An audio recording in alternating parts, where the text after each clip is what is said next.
Voy a empezar con 4 comienzos de titulares de los últimos meses que te involucran de distintos portales. El cruce por Venezuela entre Juan Chiuní y Daniel Turco Márquez. El cruce entre Pedro Bordaberry y Juan Chiuní. Fuerte cruce entre Juan Chiuní, precandidato a Costa y Lara. Duro cruce entre Fossati y el periodista Juan Chiuní. Además de la falta de originalidad entre los que trabajamos en los portales, ¿te sentís en ese lugar como una especie de gran peleador de los medios? Ando siempre en los cruces, ¿no? Siempre arriba del ring.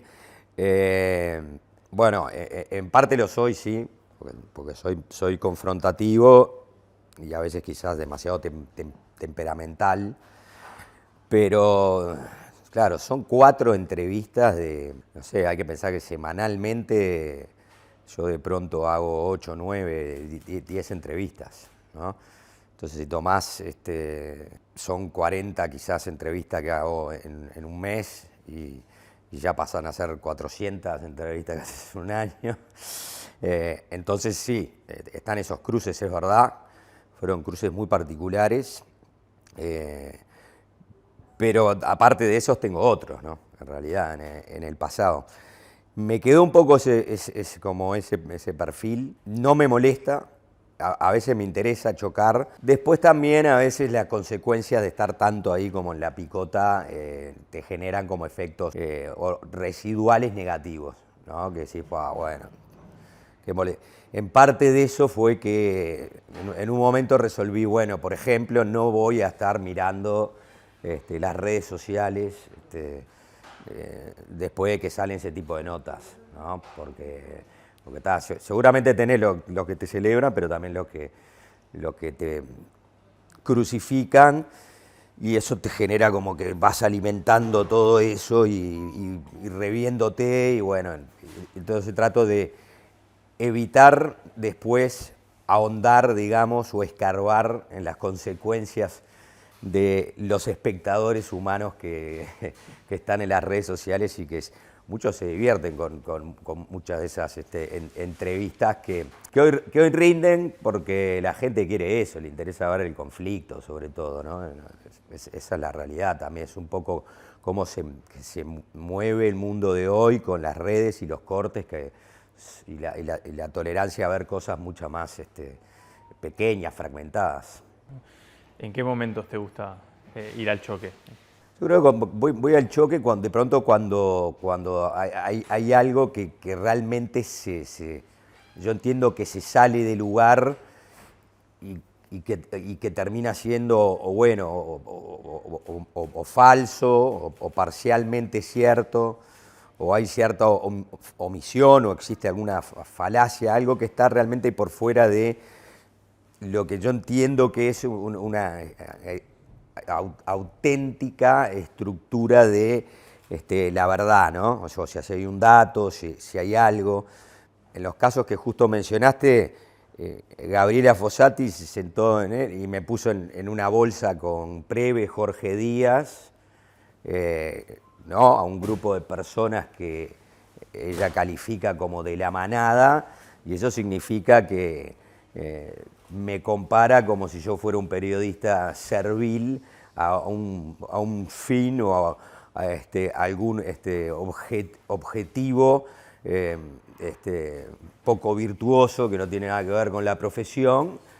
Y bueno, cuando yo encuentro que alguien se sale del trillo y descalifica, bueno, terminé respondiéndole, y cuando ella me respondió, como que yo si fuera uno de esos hombres que atacan a las mujeres, le dije: acá no venga a victimizarse. En el caso de Acosta y Lara, un poco lo mismo, creo que llevó la nota a temas más personales, ¿no? A sacar cosas de mi vida privada cuando no tenía nada que ver, y bueno, y ahí se desmadró la nota. Y aparte porque era un personaje que yo le tenía a su plan de candidato político, le tenía muy poco respeto, la verdad, me causaba mucha gracia, o sea, y sabía que si él iba a venir a acá no me tomen el pelo y yo le quiero tomar el pelo, yo iba a intentar destruirlo, y fue lo que hice. Digo, también es una herramienta por ahí para sacar del cassette o del discurso más armado que pueda traer un político, ¿no? Por ejemplo. Sí, eso sirve también para eso. A veces los descolocás cuando vos sos más cortante o de pronto confrontás desde otro lugar. Es verdad que ellos tienen una habilidad retórica que cuando quieren hablan sin decir nada o simplemente diciendo la parte del discurso que ellos quieren decir. En mi caso trato depende de las entrevistas, hay algunas que evidentemente van a ir más al choque. Si yo me siento a hablar con alguien que me dice, como me pasó con el Turco Márquez, con el que tengo una muy buena relación en realidad, que él pone al frente de una discusión como lo que está pasando en Venezuela, la oportunidad o no del tuit del presidente de la República, que está bien, que es un tema a discutir, ¿no? Yo no le digo que no, pero cuando estamos viendo lo que está pasando en Venezuela, que se está consolidando ya una dictadura feroz, ¿no?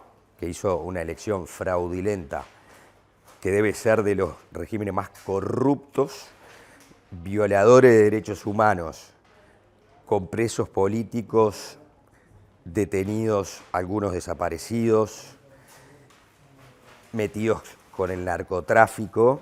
Es decir, yo ya no puedo ponerme a discutir o debatir o a perder un segundo en un debate absolutamente colateral cuando estamos hablando de lo que está pasando con Maduro. Es como que en el medio de la dictadura de Videla alguien diga, bueno, sí, pero se apuró el primer ministro holandés porque no tendría que haber dicho eso, habrá que esperar si en realidad...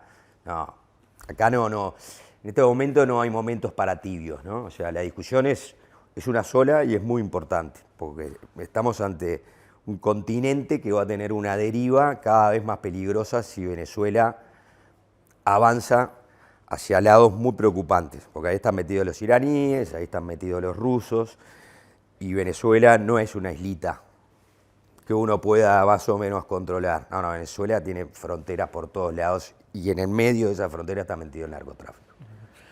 ¿Te pasa alguna vez, más allá de estos casos, de alguna vez de discutir o de tener una situación así, decir, me tendría que haber callado? Sí, no, me pasa. Me pasa también las que perdés, ¿no? Esas que vas, te tirás a la piscina y te das cuenta que no tenías agua, ¿no? Y pum, y te estrellás contra el piso y decís, ¿cómo me la dieron? Quedé como un boludo, ¿no? Pero se trata de eso, ¿no? O sea, si estás como en esta suerte de combate dialéctico permanente, es imposible ganarlas todas. Ni Mohamed Ali las ganó todas, ni Tyson las ganó todas, ¿no? Siempre en un momento caen en desgracia, tienen que morder una oreja o caer a la lona. Bueno, en mi caso me pasa mucho, porque también cuanto más arriesgas, más te expones a que el otro pueda darte vuelta un argumento o te termine sacando a vos, ¿no? Y el que chupa pierde. Pero es un ejercicio natural que no lo tomo en términos de derrotas o victorias, sino en términos de que me gusta dar las discusiones de esa manera. A veces pasionales, a veces se pueden salir de un poco de trillo, pero trato de que siempre haya, por lo menos al final del día, un código que se respete y que cuando termina la entrevista digo, está todo bien. Pasó, que es como lo que pasa en Las Vegas, queda en Las Vegas. Ahí va. ¿Sos de discutir en la vida en general o es más del trabajo en los medios? No, soy discutidor por naturaleza. Y aparte soy tan discutidor por naturaleza que si estamos en una reunión social y yo veo que en realidad hay una opinión favorable a determinado tema, yo me pongo del otro lado. Aunque esté convencido de que el otro tiene razón. Que el otro tiene razón y que yo comparto su visión, enseguida me pongo del otro lado solo porque disfruto de ser abogado del diablo. Entonces, ese ejercicio así como de la retórica me fascina y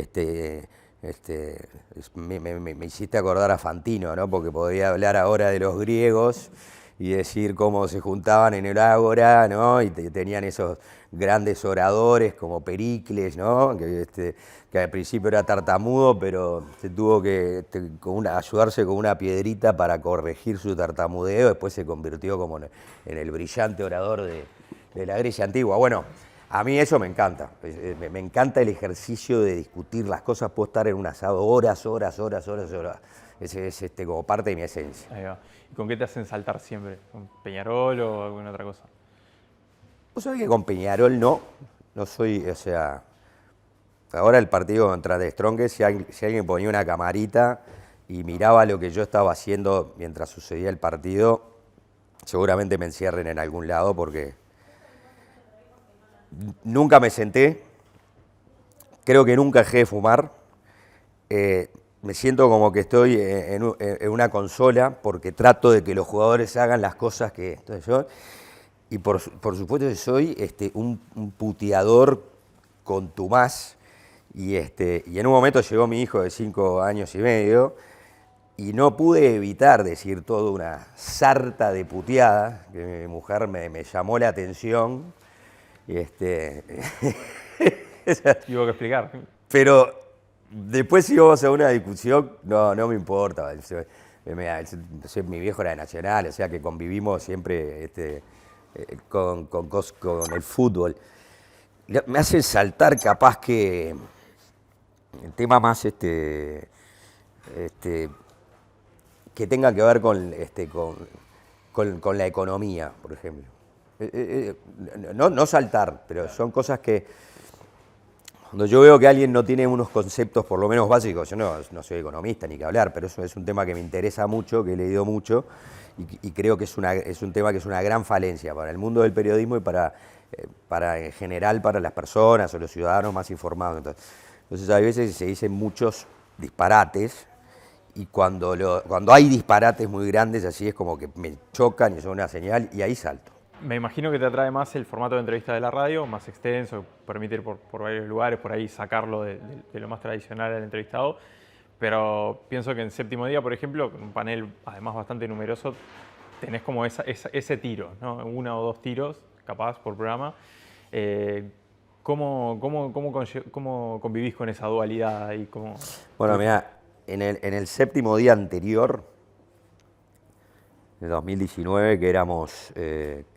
si no me equivoco, 7 periodistas, porque éramos 6 y conducía Nelson Fernández, ¿no? Te diría que la gran mayoría de los que estaban, menos yo, todavía no habían tenido experiencias televisivas, como sobre todo en lo que es la televisión, ¿no? Más allá de si el programa es periodístico o no, lo que la televisión exige en determinados momentos. Y había muchos que les costaba, algunos en particular, que decían, bueno, pero no puedo intervenir, porque Nelson no me ve. Y yo a algunos de esos compañeros, colegas con los que trabajaba en ese momento, les dije, mirá, yo cuando vine acá, este Séptimo Día, yo pensé en términos de que esto va a ser una jungla. Somos 7, más a veces 2 entrevistados, ¿tá? Entonces, si es una jungla, acá lo que prima es la ley de la selva. Entonces, no seas educado, como dicen los ingleses, no seas polite, andá para adelante, si tenés que llevarte puesto 2 o 3, te lo llevás puesto, porque si te gusta o eventualmente la experiencia de la televisión la vas a querer hacer, vas a tener que comportarte como un animal televisivo, cuando sos 6, 7 personas al aire. Este Séptimo Día es todavía más complejo que eso, porque primero somos más todavía, y después muchos de los que están ahí no son bebé de pecho, son legisladores, trayectoria, tipos que están acostumbrados a hablar, quizás a veces están a dar notas, ¿no? A veces están acostumbrados a hablar en el Parlamento, donde pueden extenderse más, y acá hay que picarla. Entonces, sí, el Séptimo Día me pasó eso. Yo vi que el primer programa no habíamos logrado un coso y cuando apareció la Beta Venezuela dije, bueno, vamos acá y vamos. Y el turco es inteligente también para comprender ese lenguaje televisivo y fue conmigo y fuimos los dos. Entonces tenés que elegir bien los tiros. Ahora me pasó que Pedro Bordaberry me tomó el pelo con lo de Martini Pregunta, porque yo vi que la nota, dije, capaz que le puedo hacer solo una pregunta al tipo. Le voy a hacer 2. Y le metí las dos preguntas, ¿viste? Bueno, y él me dijo, oh, tan larga la pregunta que parece Martini pregunta. Pero lo hice por miedo a decir, vine todo el domingo, voy a meterle una sola pregunta, ¿viste? Me empiezo a cuestionar para qué vengo también, ¿no? Entonces te saqué la promo 2x1. Pero sí, tenés que pensar mucho más porque tenés menos posibilidades de intervención. ¿Te pasa hace tiempo ya lo venís haciendo, ya lo habías hecho en el ciclo anterior de Séptimo Día, en la radio Ni Que Hablar, pero cuando arrancaste el camino en los medios, ¿te veías como un periodista político, por decirlo así? ¿Era un objetivo? ¿Era un área en la que te querías meter? ¿O fue algo que fue más decantando también con el paso del tiempo? ¿Sabés qué? O sea, mi primera experiencia en medios no remunerada fue en el año 98 en El Diario de la Tarde, que el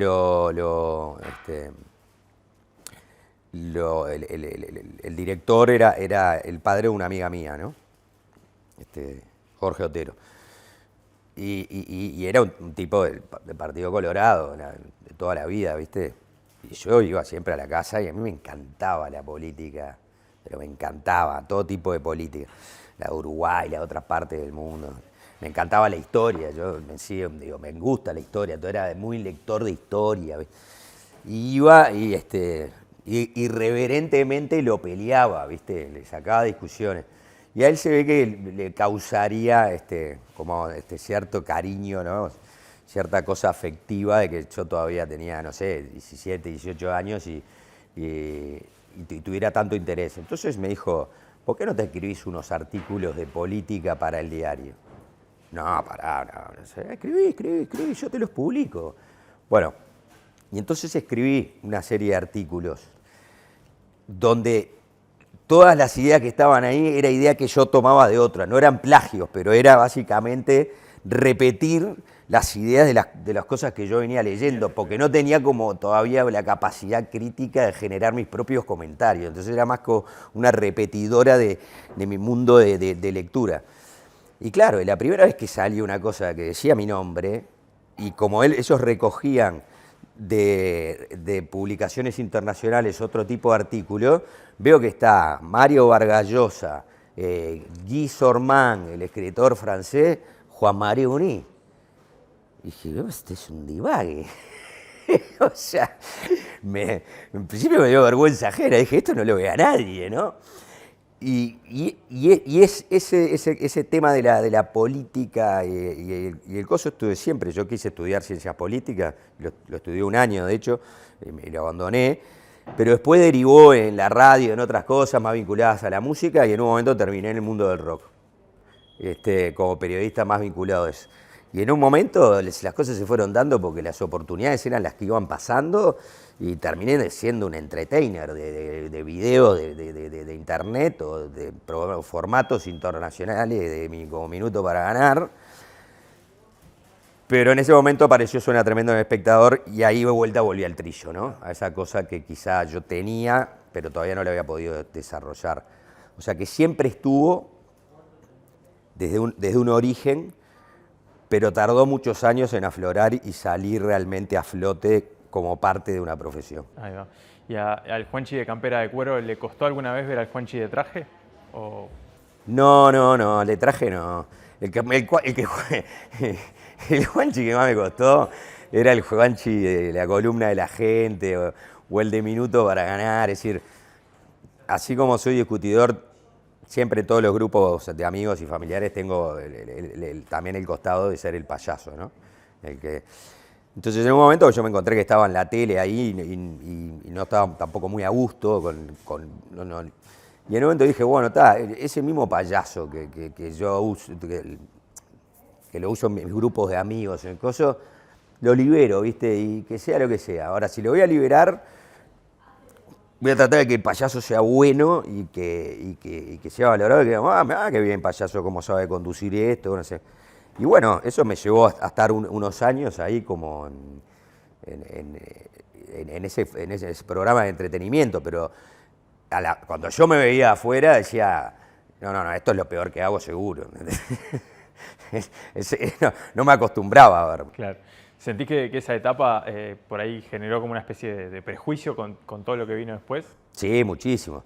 Generó prejuicio desde que entré y desde que salí, porque si vos ves lo que yo hacía, por ejemplo, antes de ingresar como a Canal 12, y yo trabajaba con Agustín Ferrando, o si no era con Agustín Ferrando era con su hermano, o si no era con Martín Rivero, y hacíamos videos para Freeway TV, que era formato youtuber. Yo siempre jodo que fui uno de los primeros youtubers del país, del Uruguay, y apostábamos a otra cosa, a mostrar como la realidad cercana, próxima de la banda de rock o del artista de rock en Uruguay, y agarrarte como estés, si estábamos ahí fumando porro, si estaba chupando con no sé qué, o si estábamos haciendo un asado en una azotea jugando a los dardos, como yo qué sé, hicimos una vuelta con Juan Casanova, que fuera eso, ¿no? O sea, si tenías que entrar a la casa o salir, o estar en mi casa y ver las cosas que habían.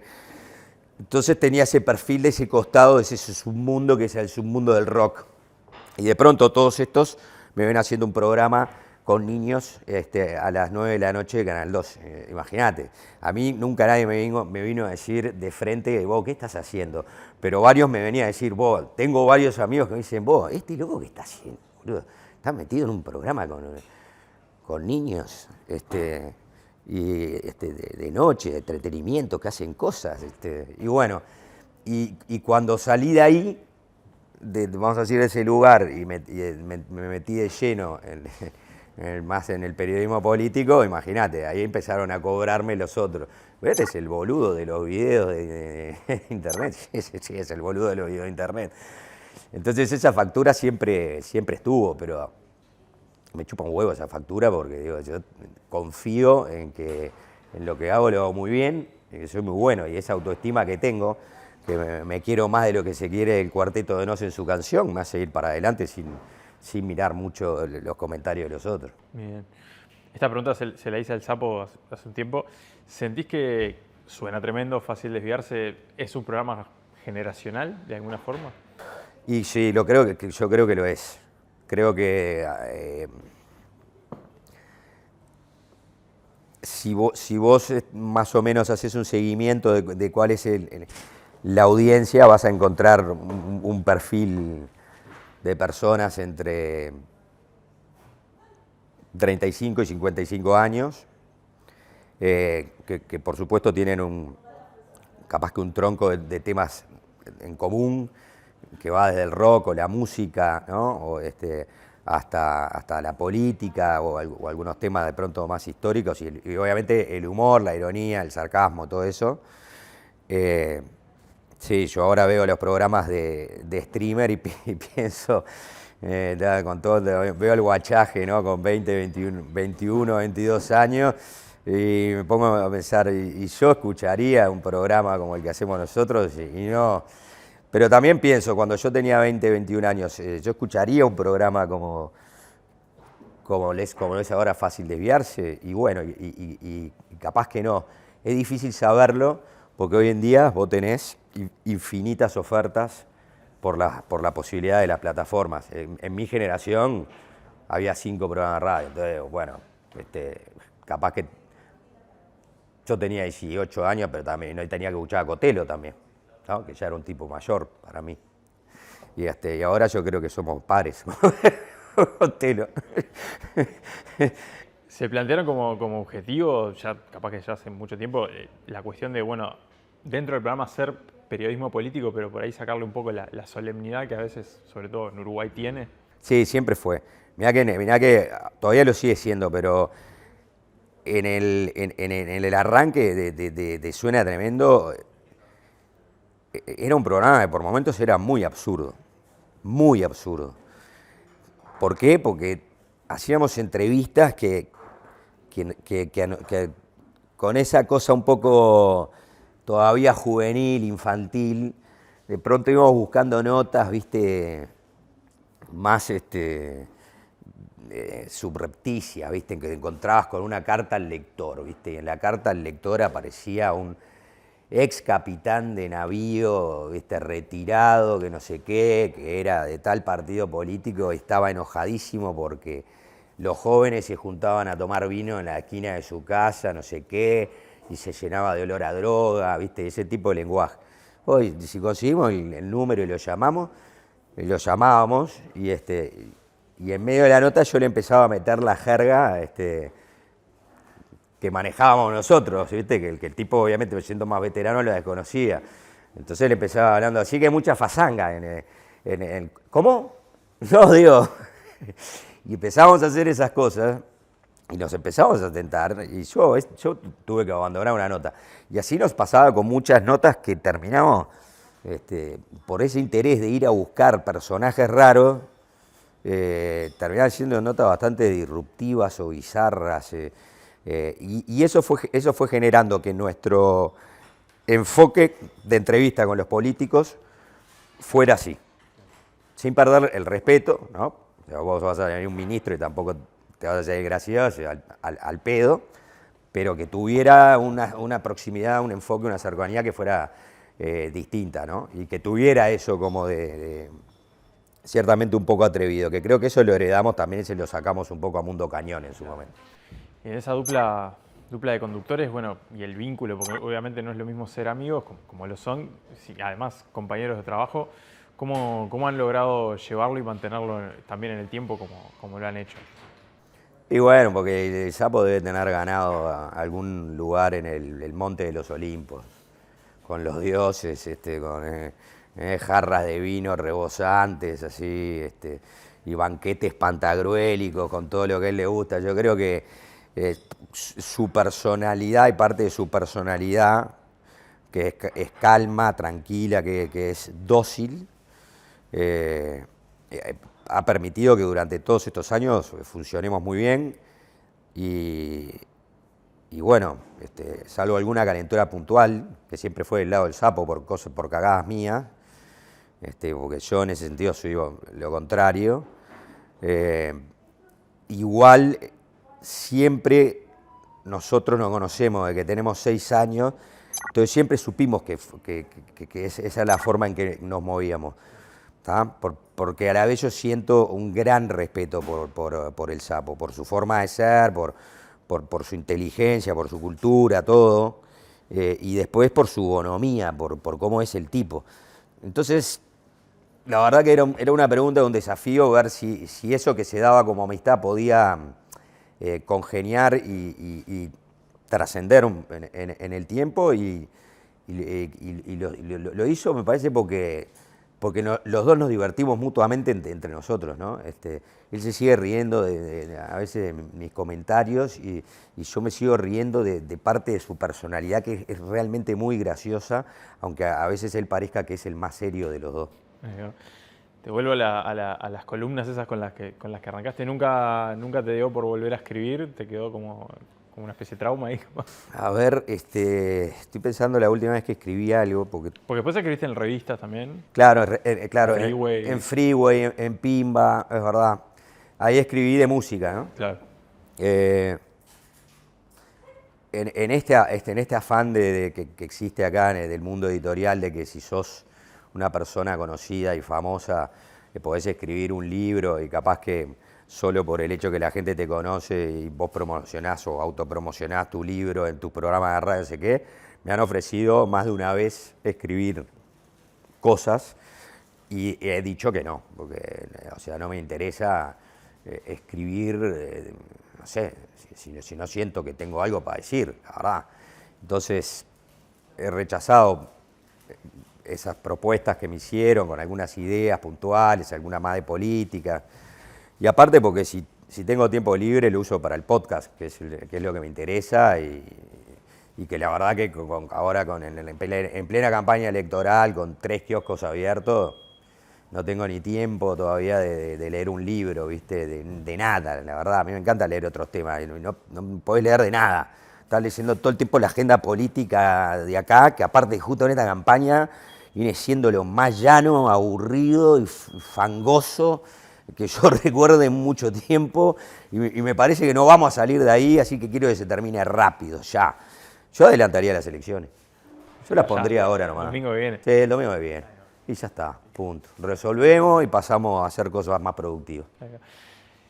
El otro día, me imagino que también venía un poco como en respuesta al comentario medio en broma, pero le respondiste a Bordaberry con lo de Martini Pregunta de que te gustaría conducirlo si volviera. Sí. ¿Tenés así como un programa de ensueño que te gustaría hacer en televisión? A mí me encantaba Martini Pregunta. Más allá que Bordaberry se quiso hacer el gracioso, estuvo bien, lo hizo con cariño, la gente se lo tomó como que fue un cruce o me quiso tomar el pelo, un poco también me quiso tomar el pelo, pero en una buena. Yo era fanático de Martini Pregunta, me encantaban las preguntas largas de Martini Pregunta.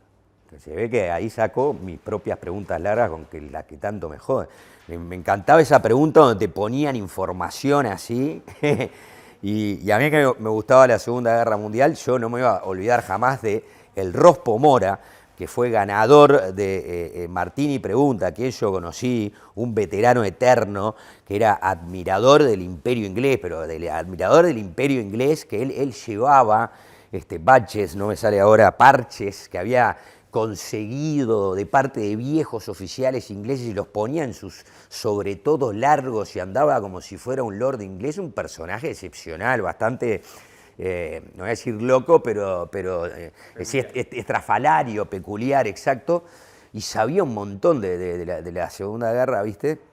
Y fue a ese programa y ganó, y un día el tipo estaba bastante en la llaga porque la plata que ganó ahí en ese momento se la peló toda la familia. Una cosa horrible. Y un día había un casamiento, yo tengo hermanas más grandes, todavía un casamiento y alguien me tenía que cuidar porque yo tenía 11, 12 años y el tipo vivía cerca de donde yo vivía porque era casi como, cuidaba como sereno una automotora que estaba cerca de casa. Entonces me dicen, bueno, te va a venir a cuidar un señor mayor, no sé qué, ¿cuántos? ¿Sabés quién es, no? ¿Quién? El de la Segunda Guerra. Y para mí fue ver cómo entrar, no sé, si hubiera tenido 4 años, a Mickey Mouse por la puerta, ¿entendés? Porque estaba ahí el Rospo Mora y yo lo miraba así y me quería preguntarle cosas, ¿viste? Pero imagínate, era una figura así casi imperial y cosas. Y entonces siempre tengo ese recuerdo de Martini Pregunta. La verdad que sí, me encantan los programas de preguntas y respuestas en ese plan. Bien, o sea que si te ofrece... Sí, un honor, por favor.